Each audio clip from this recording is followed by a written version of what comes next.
وہ بچہ جسے لوگ مزدور کا بچہ کہہ کر پکارتے تھے، ایسا کیا ہوا کہ 10 سال بعد پورا بغداد اس کے سامنے جھک گیا۔ ایک زمانہ تھا، بغداد علم کا مرکز تھا۔ وہاں بڑے بڑے عالم، وزیر اور بادشاہ رہتے تھے۔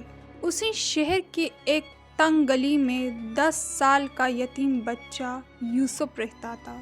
یوسف کا باپ انتقال کر چکا تھا، ماں بیمار تھی، گھر میں کھانے کو کچھ نہیں تھا۔ یوسف صبح سے شام تک بازار میں لوگوں کا بوجھ اٹھاتا، کسی کا سامان پہنچا دیتا، کسی کے روٹی کے بدلے نلکا بھرتا۔ لوگ اسے مزدور بچہ کہہ کر بلاتے۔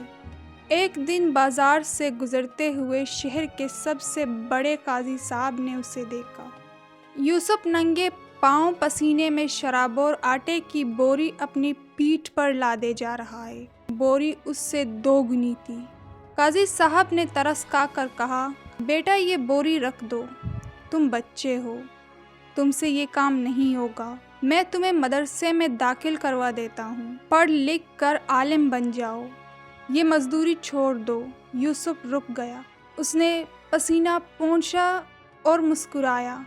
قاضی صاحب، مدرسے میں علم ملتا ہے، روٹی نہیں، میری ماں 3 دن سے بھوکی ہے، اگر میں یہ بوری نہ پہنچاؤں تو آج ہمارے گھر چولہا نہیں جلے گا۔ علم بھوک مٹاتا ہے، لیکن بھوک علم حاصل کرنے نہیں دیتی۔ میں پہلے اپنے ماں کی بھوک مٹاتا ہوں، جب وہ ٹھیک ہو جائے گی میں آپ کے مدرسے میں سب سے پہلی صف میں بیٹھوں گا۔ قاضی صاحب حیران رہ گئے، ایک 10 سال کے بچے کے منہ سے اتنی بڑی بات۔ وقت گزرا، بغداد میں ایک نیا قاضی مقرر ہوا۔ لوگ کہتے تھے اس جیسا انصاف پسند اور ذہین قاضی آج تک نہیں آیا۔ اس کا نام تھا قاضی یوسف۔ ہاں، وہی مزدور کا بچہ۔ اس نے اپنی ماں کا علاج کروایا، دن میں بوجھ اٹھاتا، رات کو چراغ جلا کر پڑھتا۔ اس کی محنت اور نیت دیکھ کر ایک تاجر نے اسے اپنے بیٹے کے ساتھ پڑھنے بٹھا دیا۔ یوسف نے 20 سال کی عمر میں بغداد کا سب سے بڑا عالم کا امتحان اول نمبر پر پاس کیا۔ جس دن وہ قاضی بنا، اس نے اپنی پہلی عدالت اسی بازار میں لگوائی اور پہلا فیصلہ یہ لکھوایا، آج سے بغداد میں کوئی بھی بچہ اگر محنت کر کے روزی کماتا ہے تو اسے مزدور کا بچہ کہہ کر شرمندہ نہ کیا جائے، بلکہ غیرت کا بچہ کہا جائے، کیونکہ جس ہاتھ میں چھالے پڑ گئے ہوں اس ہاتھ سے دیا ہوا انصاف سب سے پاک ہوتا ہے۔ کہانی کا سبق: حلال رزق کمانے میں کوئی شرم نہیں۔